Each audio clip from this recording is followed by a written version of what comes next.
that's my and hold on, your mic. This is an open lavalier 1212 on channel 2 only. Cool. Thanks, man.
Yes.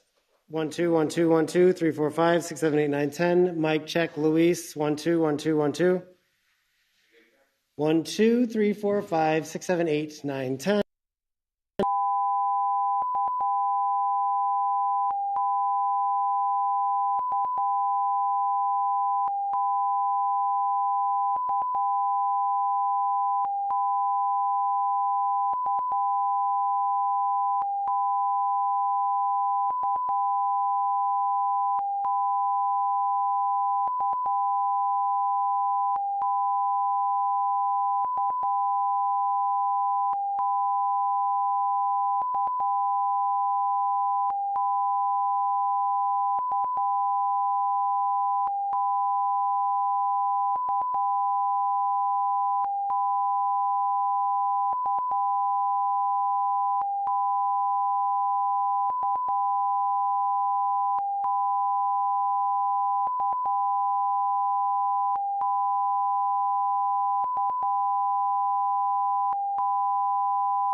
Good evening, my fellow Americans. I want to talk to you about where we are in the battle against COVID-19, the progress we've made, and the work we have left to do. And it starts with understanding this. Even as the Delta variant 19 COVID-19 has been hitting this country hard, we have the tools to combat the virus if we can come together as a country and use those tools.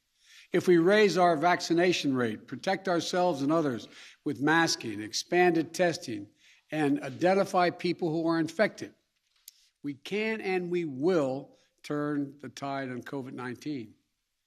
It'll take a lot of hard work. It's going to take some time. Many of us are frustrated with the nearly 80 million Americans who are still not vaccinated, even though the vaccine is safe, effective, and free. You might be confused about what is true and what is false about COVID-19. So before I outline the new steps to fight COVID-19 that I'm going to be announcing tonight, let me give you some clear information about where we stand. First, we've made considerable progress in battling COVID-19. When I became president, about 2 million Americans were fully vaccinated. Today, over 175 million Americans have that protection. Before I took office, we hadn't ordered enough vaccine for every American. Just weeks in office, we did. The week before I took office on January 20th of this year, over 25,000 Americans died that week from COVID-19. Last week, that grim weekly toll was down 70%. And then 3 months before I took office, our economy was faltering, creating just 50,000 jobs a month. We're now averaging 700,000 new jobs a month in the past 3 months. This progress is real. But while America is much in better shape than it was 7 months ago when I took office, I need to tell you a second fact. We're in the tough stretch, and it could last for a while. Highly contagious Delta variant that I began to warn America about back in July spread late summer, like it did in other countries before us. While the vaccines provide strong protection for the vaccinated, we read about and hear about and we see the stories of hospitalized people on their deathbeds among the unvaccinated over the past few weeks. This is a pandemic of the unvaccinated. And it's caused by the fact that despite America having unprecedented and successful vaccination program, despite the fact that for almost 5 months, free vaccines have been available in 80,000 different locations, we still have nearly 80 million Americans who have failed to get the shot. And to make matters worse, there are elected officials actively working to undermine the fight against COVID-19. Instead of encouraging people to get vaccinated and mask up, they're ordering mobile morgues for the unvaccinated dying from COVID in their communities. This is totally unacceptable. Third, if you wonder how all this adds up, here's the math. The vast majority of Americans are doing the right thing. Nearly 3/4 of the eligible have gotten at least one shot, but 1/4 has not gotten any. That's nearly 80 million Americans not vaccinated. And a country as large as ours, that's 25% minority. That 25% can cause a lot of damage, and they are. The unvaccinated overcrowd our hospitals, are overrunning emergency rooms and intensive care units, leaving no room for someone with a heart attack or pancreatitis or cancer. And fourth, I want to emphasize that the vaccines provide very strong protection from severe illness from COVID-19.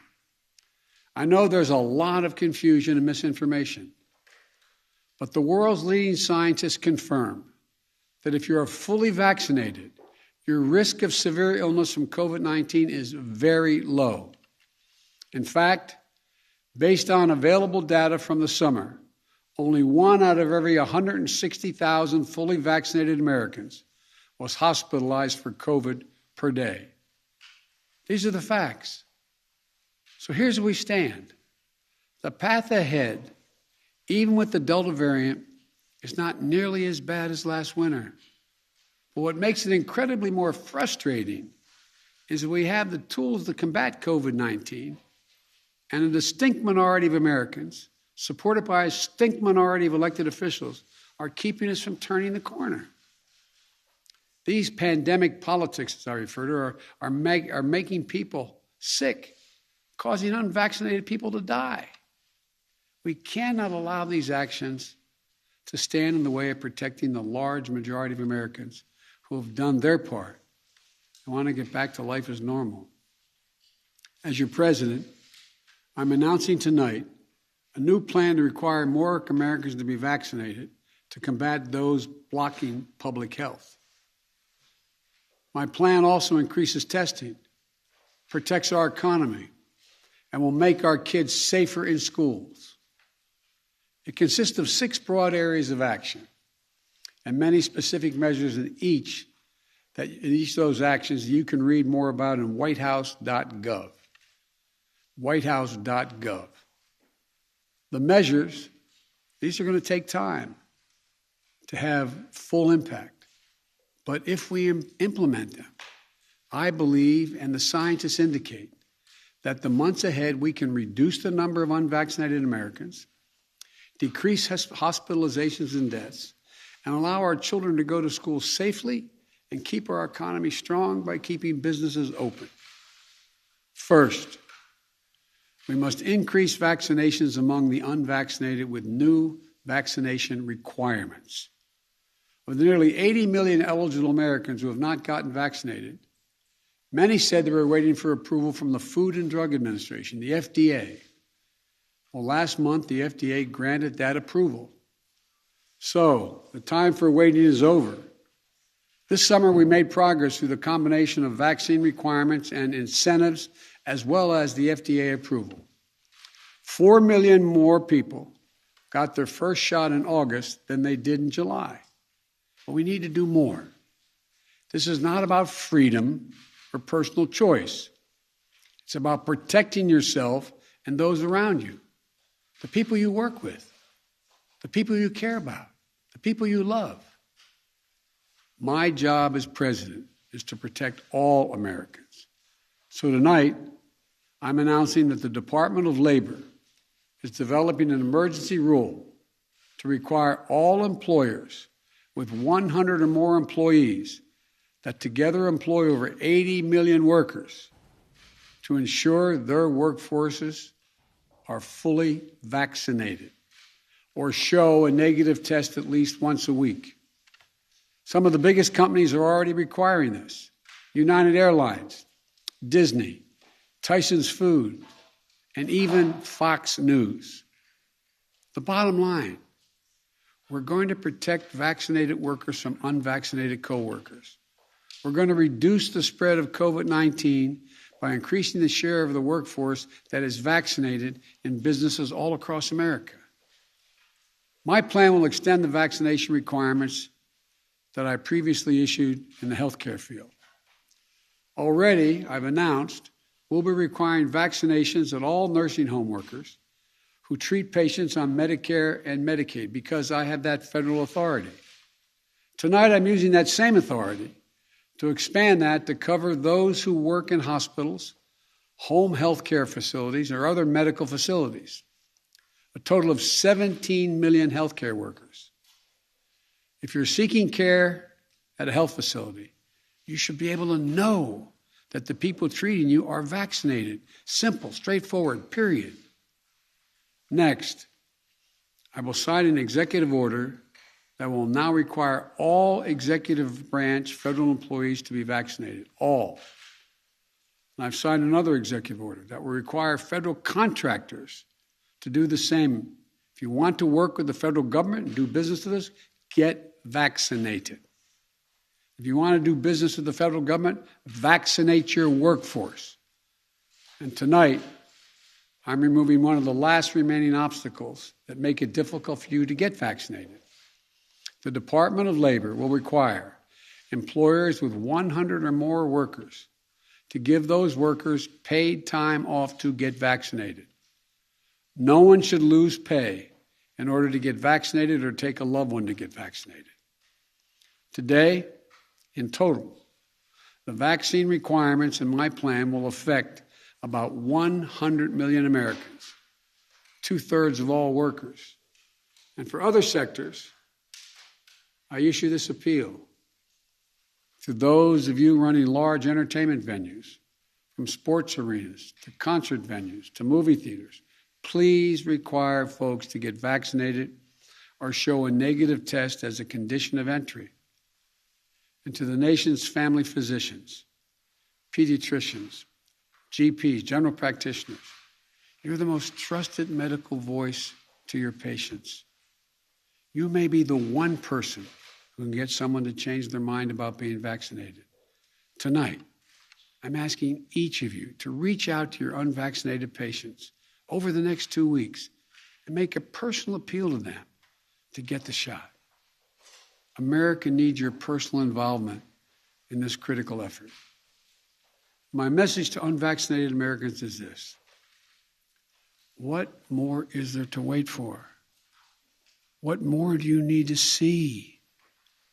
We've made vaccinations free, safe, and convenient. The vaccine has FDA approval. Over 200 million Americans have gotten at least one shot. We've been patient, but our patience is wearing thin, and your refusal has cost all of us. So please do the right thing. But just don't take it from me. Listen to the voices of unvaccinated Americans who are lying in hospital beds, taking their final breath saying, if only I'd gotten vaccinated. If only. It's a tragedy. Please don't let it become yours. The second piece of my plan is continuing to protect the vaccinated. For the vast majority of you who have gotten vaccinated, I understand your anger at those who haven't gotten vaccinated. I understand the anxiety about getting a breakthrough case. But as the science makes clear, if you're fully vaccinated, you're highly protected from severe illness, even if you get COVID-19. In fact, recent data indicates there is only one confirmed positive case per 5,000 fully vaccinated Americans per day. You're as safe as possible, and we're doing everything we can to keep it that way. Keep it that way. Keep you safe. That's where boosters come in. The shots that give you even more protection than after your second shot. Now, I know there's been some confusion about boosters, so let me be clear. Last month, our top government doctors announced an initial plan for booster shots for vaccinated Americans. They believe that the booster is likely to provide the highest level of protection yet. Of course, the decision of which booster shots to give, when to start them, and who will give them will be left completely to the scientists at the FDA and the Centers for Disease Control. But while we wait, we've done our part. We bought enough booster shots, and the distribution system is ready to administer them. As soon as they are authorized, those eligible will be able to get a booster right away in tens of thousands of sites across the country for most Americans at your nearby drugstore and for free. The third piece of my plan is keeping, and maybe the most important, is keeping our children safe and our schools open. For any parent, it doesn't matter how low the risk of any illness or accident is when it comes to your child or grandchild. Trust me, I know. So, let me speak to you directly. Let me speak to you directly to help ease some of your worries. It comes down to two separate categories. Children ages 12 and older who are eligible for a vaccine now, and children ages 11 and under who are not yet eligible. The safest thing for your child 12 and older is to get them vaccinated. They get vaccinated for a lot of things. That's it. Get them vaccinated. As with adults, almost all the serious COVID-19 cases we're seeing among adolescents are in unvaccinated 12 to 17-year-olds, an age group that lags behind in vaccination rates. So parents, please get your teenager vaccinated. What about children under the age of 12 who can't get vaccinated yet? Well, the best way for a parent to protect their child under the age of 12 starts at home. Every parent, every teen sibling, every caregiver around them should be vaccinated. Children have 4 times higher chance of getting hospitalized if they live in a state with low vaccination rates rather than states with high vaccination rates. Now, if you're a parent of a young child, you're wondering, when will it be the vaccine available for them? I strongly support independent scientific review for vaccine uses for children under 12. We can't take shortcuts with that scientific work. But I've made it clear I will do everything within my power to support the FDA with any resource it needs to continue to do this as safely and as quickly as possible.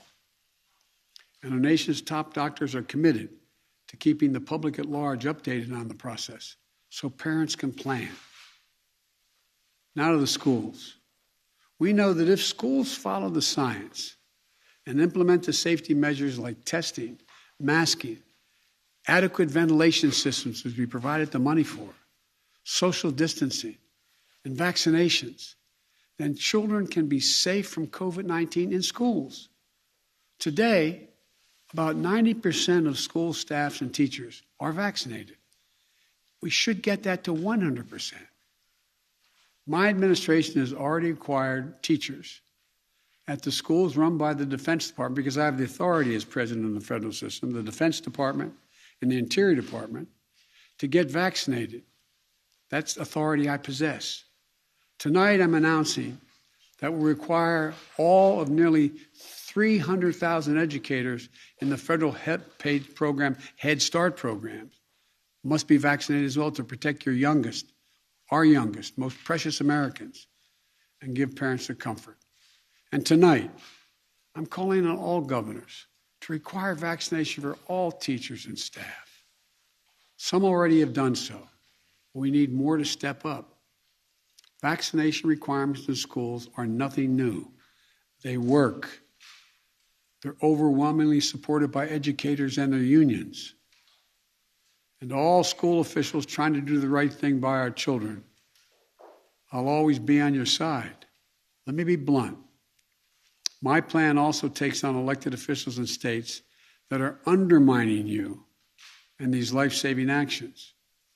Right now, local school officials are trying to keep children safe in a pandemic while their governor picks a fight with them and even threatens their salaries or their jobs.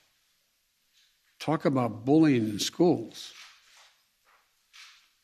If they'll not help, if these governors won't help us beat the pandemic, I'll use my power as president to get them out of the way. The Department of Education has already begun to take legal action against states undermining protection that local school officials have ordered. Any teacher or school official whose pay is withheld for doing the right thing, we will have that pay restored by the federal government 100%. I promise you, I will have your back.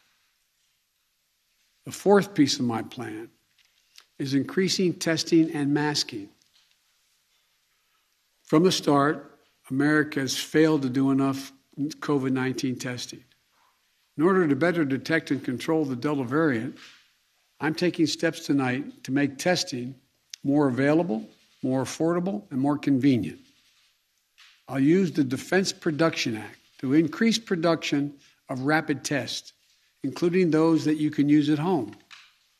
While that production is ramping up, my administration has worked with top retailers like Walmart, Amazon, and Kroger's. And tonight, we're announcing that no later than next week, each of these outlets will start to sell at-home rapid test kits at cost for the next 3 months. This immediate price reduction for at-home test kits for up to 35% reduction. We'll also expand free testing at 10,000 pharmacies around the country. And we're committing $2 billion to purchase nearly 300 million rapid tests for distribution to community health centers, food banks, schools, so that every American, no matter their income, can access free and convenient tests. This is important to everyone, particularly for a parent or a child with a child not old enough to be vaccinated. You'll be able to test them at home. and test those around them. In addition to testing, we know masking helps stop the spread of COVID-19. That's why when I came into office, I required masks for all federal buildings, on federal lands, on airlines, and other modes of transportation. Tonight, I'm announcing that the Transportation Safety Administration, the TSA, will double the fines on travelers that refuse to mask. If you break the rules, be prepared to pay. And by the way, show some respect. The anger you see on television toward flight attendants and others doing their job is wrong. It's ugly. The fifth piece of my plan is protecting our economic recovery. Because of our vaccination program and the American Rescue Plan, which we passed early in my administration, we've had record job creation for a new administration. Economic growth unmatched in 40 years. We cannot let unvaccinated do this progress, undo it, turn it back. So tonight, I'm announcing additional steps to strengthen our economic recovery. We'll be expanding COVID-19 economic injury disaster loan programs. That's a program that's going to allow small businesses to borrow up to $2 million from the current $500,000 to keep going if COVID-19 impacts on their sales.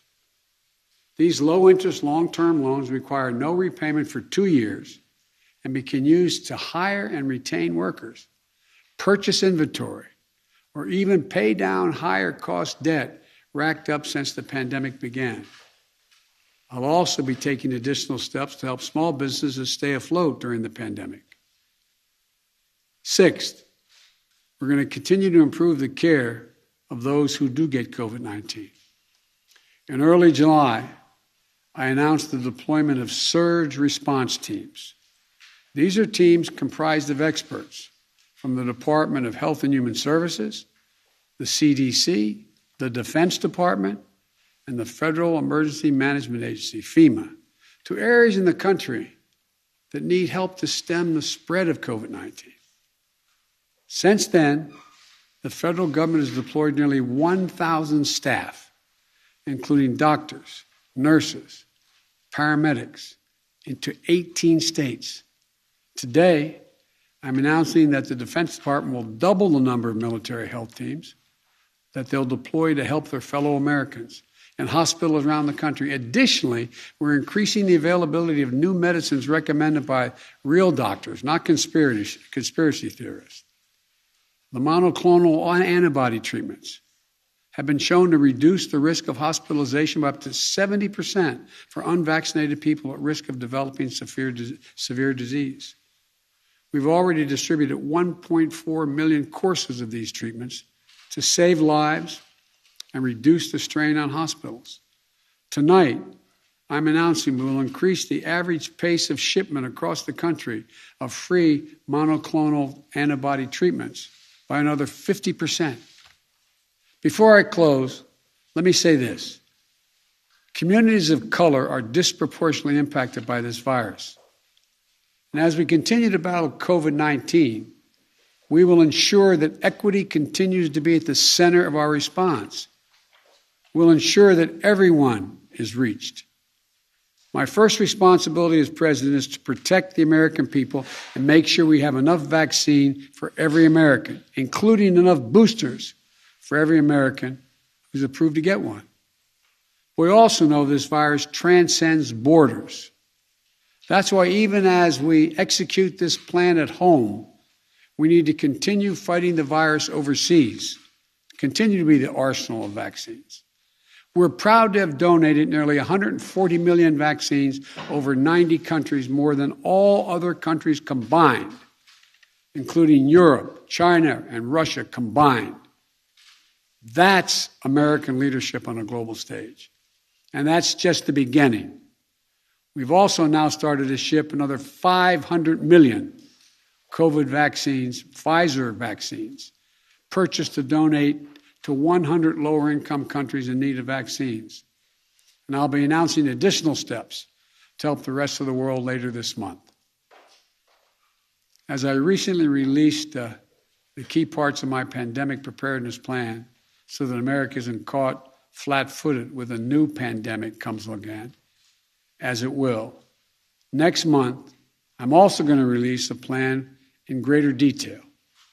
So let me close with this. We've made so much progress during the past 7 months of this pandemic. The recent increases in vaccinations in August already are having an impact in some states where case counts are dropping in recent days. Even so, we remain at a critical moment, a critical time. We have the tools. Now we just have to finish the job with truth, with science, with confidence, and together as one nation. Look, we're the United States of America. There's nothing, not a single thing we're unable to do if we do it together. So let's stay together. God bless you all and all those who continue to serve on the front lines of this pandemic. And may God protect our troops. Get vaccinated. When will the OSHA rule be ready? Is this constitutional, Mr. President?